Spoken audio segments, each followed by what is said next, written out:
Hi అండి, welcome to our channel. ఈరోజు ములక్కాయ దోసకాయ గ్రేవీ కర్రీ ఎలా చేయాలో చూద్దాం రండి. ముందుగా కడాయి పెట్టి 2 స్పూన్స్ ఆయిల్ వేసి 1 స్పూన్ తాలింపు గింజలు, కొంచెం కరివేపాకు,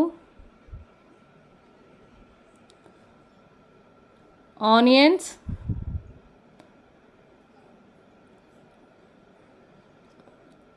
మిర్చి, కొన్ని ములక్కాయ ముక్కలు, హాఫ్ స్పూన్ పసుపు,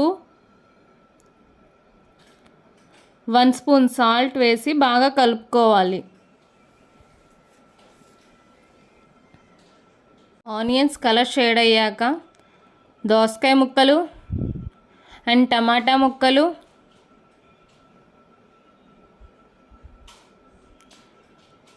వేసి బాగా కలుపుకోవాలి. లిడ్ పెట్టి బాగా మగ్గించుకోవాలి. మగ్గాక 2 స్పూన్స్ కారం వేసి 1 గ్లాస్ ఆఫ్ వాటర్ వేసి బాగా ఉడకనియాలి. గ్రేవీ దగ్గర పడ్డాక 1 స్పూన్ పొడి మసాలా వేసి స్టవ్ ఆఫ్ చేసుకోవాలి.